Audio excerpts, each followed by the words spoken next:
Welcome to Lesson 5 in Precalculus. This is Inverses of Functions, Section 1.5 from the College Algebra textbook, and Ruth Trigstead, your instructor here.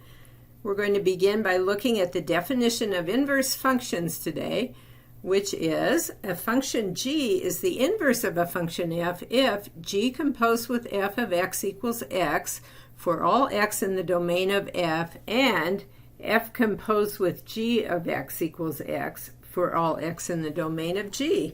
If such a function g exists, function f is said to be invertible, and function f is also the inverse of function g. That is, f and g are inverses of each other.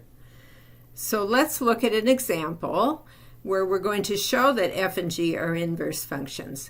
For f of x equals 2 over x minus 1 and g of x equals x plus 2 over x, show that f and g are inverses. We will first of all show that f composed with g of x equals f of g of x equals f of, note that g of x is equal to x plus 2 over x. So now we're finding f of x plus 2 over x. We worked through problems like this in the last section that we covered in this class.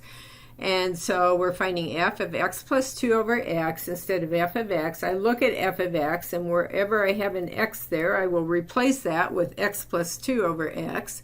So now we have f composed with g of x is equal to 2 over x plus 2 over x minus 1. We simplify by multiplying the numerator and denominator by x, which just happens to be the least common denominator of the fractions within the fraction. Well, it looks like we need a new slide here. So we're multiplying by x over x. In the numerator, we then have 2x. In the denominator, distributing x through to x plus 2 over x, which gives us x plus 2. And x times negative 1 gives us minus x here. We have 2x over x plus 2 minus x. X minus x is 0, which leaves us with 2x over 2. And finally, we find that f composed with g of x is x. That's what we want. We need to also show, to prove that f and g are inverses, that g composed with f of x is equal to x. And I'm going to let you do that in your first try on your own for today. For f of x equals 2 over x minus 1 and g of x equals x plus 2 over x, show that g composed with f of x equals x. So I'll let you write that down and then move on to the next slide, which we're going to talk about the notation for inverse functions.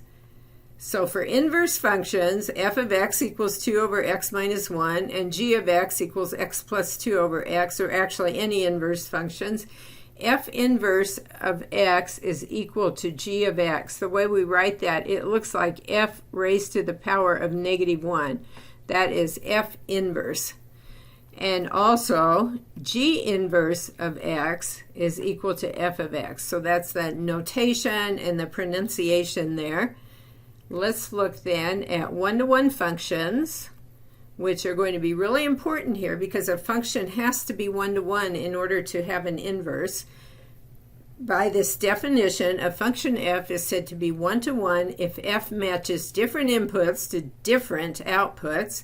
Equivalently, f is one-to-one if and only if whenever f of c equals f of d, then c equals d. Let's look at some examples, which should bring us back to, I think, the first lesson that we had in this class. We look at a set of ordered pairs, 1, 3, 2, negative 4, negative 5, 3, and 0, 5. Well, we see right away this is a function because each of our first coordinates here are different.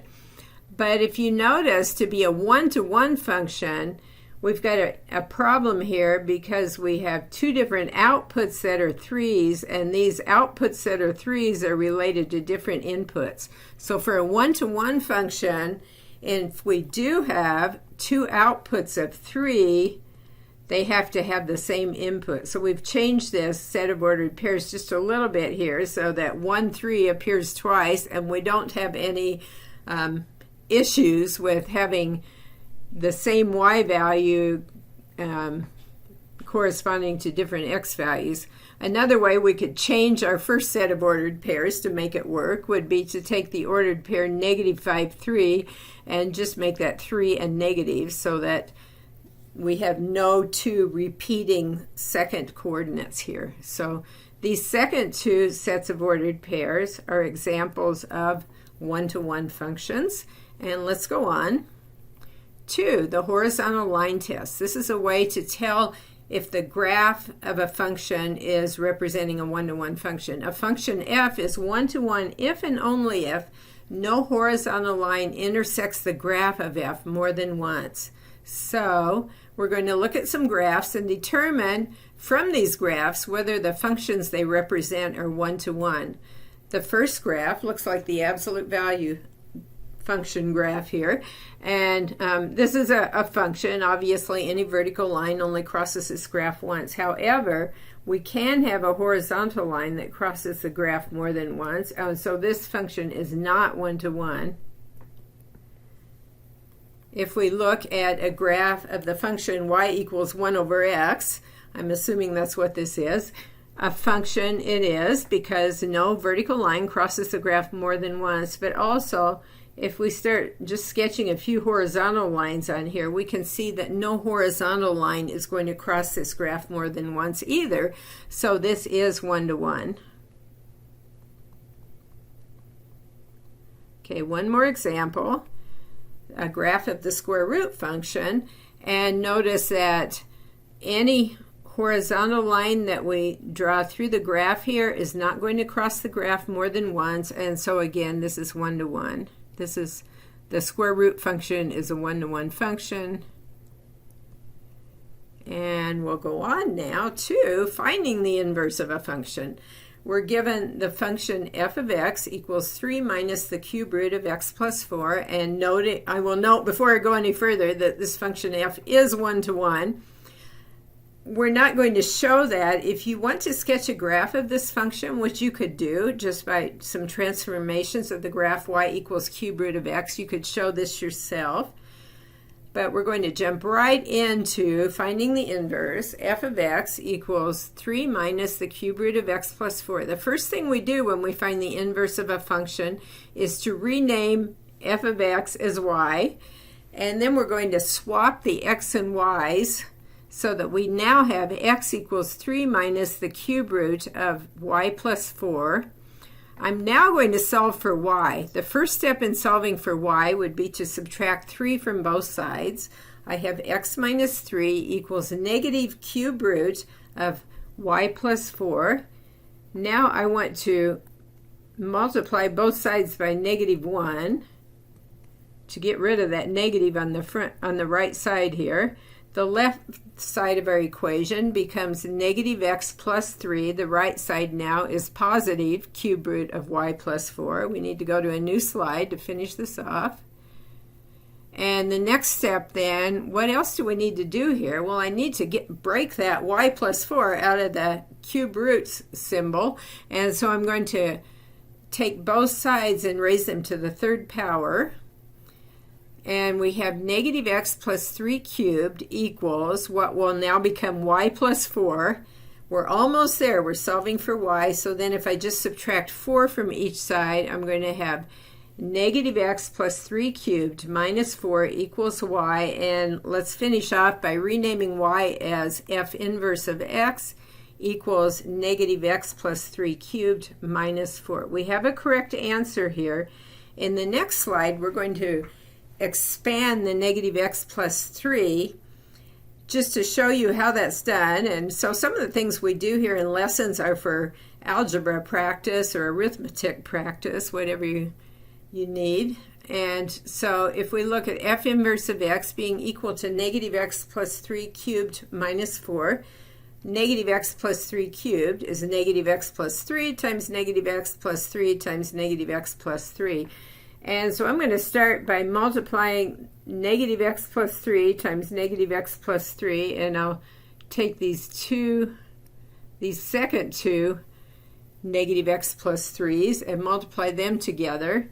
And so we will then have negative x plus 3 times negative x times negative x is x squared. Negative x times 3 plus 3 times negative x would give us minus 6x.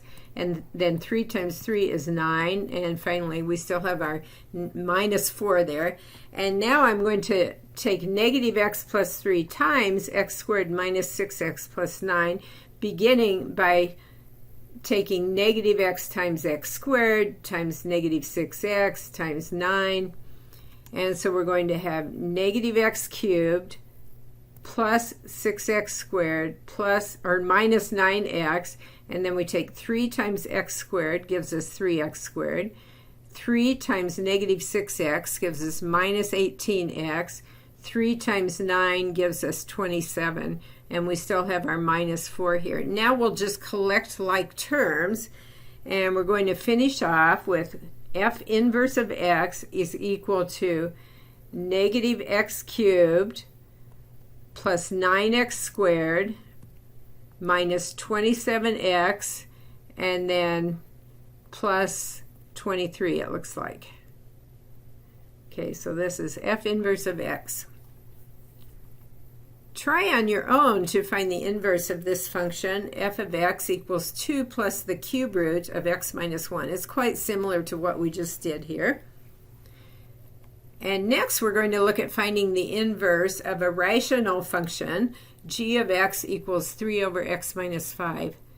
Same procedure as what we just did. We're going to start by calling g of x y, and then swapping the x and y so that we have x equals 3 over y minus 5. Now we're solving for y, so the next step would be to multiply both sides here by y minus 5 to clear that fraction. Now we have x times y minus 5 on the left side. We have 3 on the right side. And I'm trying to get rid of the fractions. Now I'm trying to get rid of the parenthesis. The way I'll get rid of this parenthesis here is to distribute x through. We now have xy minus 5x equals 3, and I'm solving for y. So let's leave xy on the left side, move everything else over to the right side that does not contain y, and it looks like I need to go to another slide here. Right now we have xy equals 5x plus 3. And to finish off solving for y, I will just divide through by x on both sides, which means that we're left with 5x plus 3 over x. We'll rename the function as g inverse of x equals 5x plus 3 over x. So this is our final answer here. Then we're going to look at a property of inverse functions. And we'll refer back to this example we just did. Excuse me. For inverse functions f and g, the range of f is the domain of g, and the range of g is the domain of f. Okay, so for the function we just found the inverse of, we have g of x and g inverse of x. We can find the domain and range of each of these by starting with finding the domain of each. So the domain of g of x here, notice our only problem with x values, with plugging in x values here, is we want to make sure that x is not equal to 5. For g inverse of x, we can easily find the domain. We can see that we want to make sure that x is not equal to 0 here.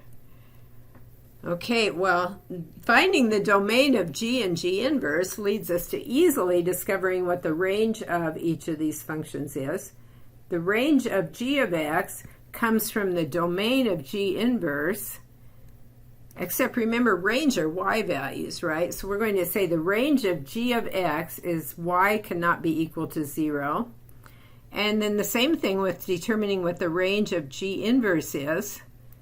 That we get that once we know what the domain of g is, we find the range of g inverse, remembering that we have y values for the range. So for g inverse of x, the range is y is not equal to 5.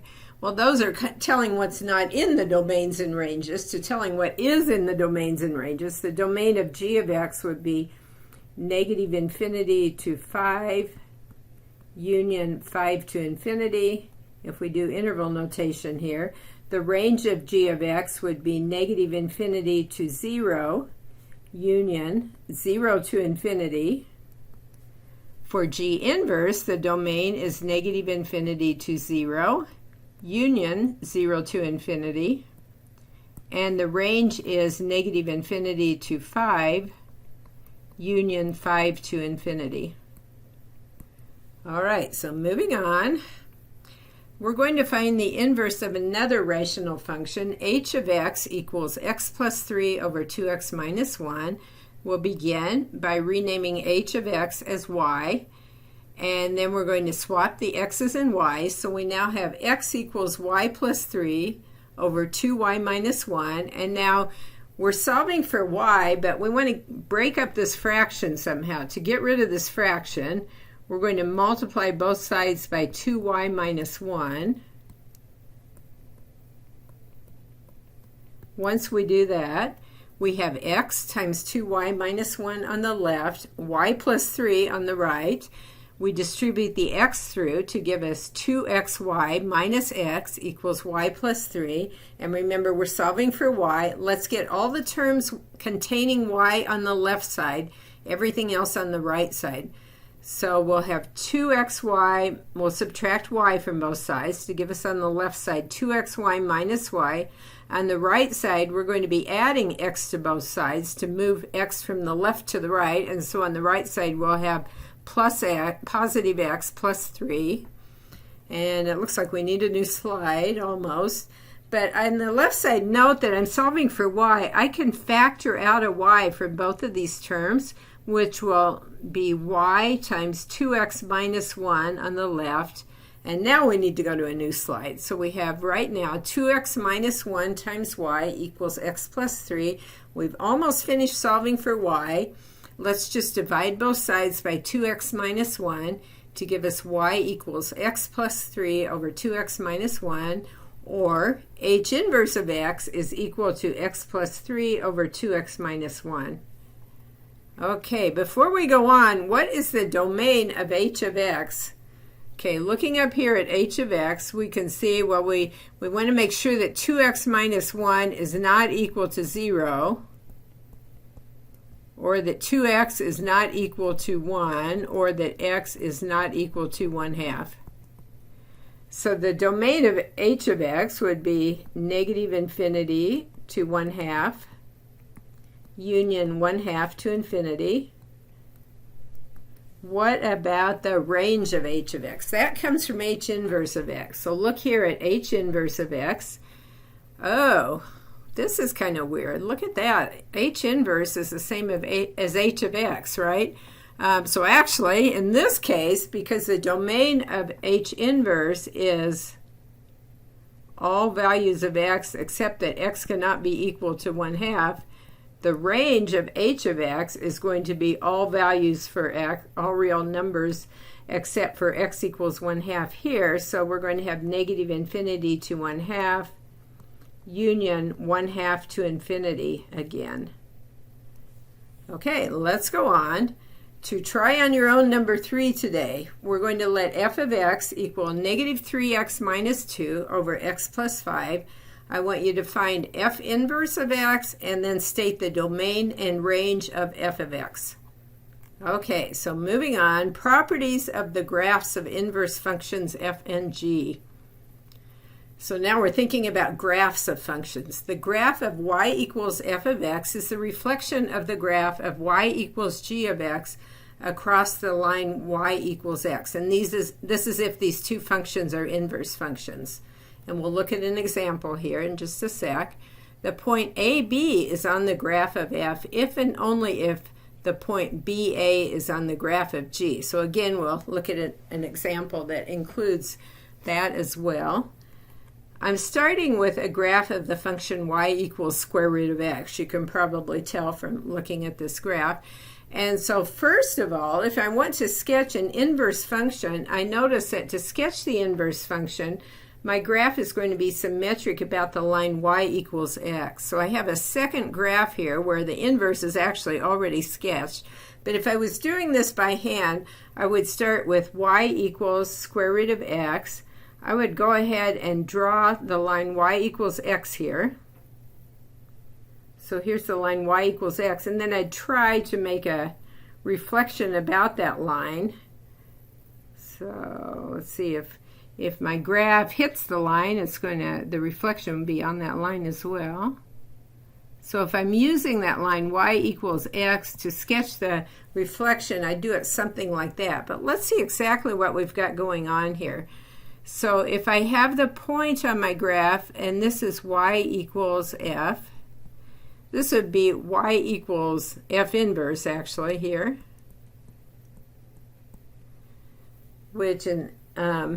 so if I have the point on my graph y equals f of 4, 2, as we do here, on the inverse function, we're going to have the point 2, 4 right here. So on the inverse function would be, if AB is on the graph of f, BA is on the graph of f inverse. Notice that the point 0, 0 is on, or 1, 1, I'm sorry, 1, 1 and 0, 0 are on both graphs. So if we reverse the order of those, 1, 1, 1, 1, 0, 0, 0, 0 would be the same there. So this is what happens when you have the graph of an inverse function. The original graph and its inverse are going to be symmetric about the line y equals x, and if you have a point AB on the graph of f, on the graph of its inverse, you're going to have that point BA. So I was thinking back to, and I wish I would have included a graph of that earlier. If we kind of go back here, earlier we were looking at this one function where the inverse is the same as the function itself. And I did not sketch a graph of this, but I think that would be a good practice for you to do.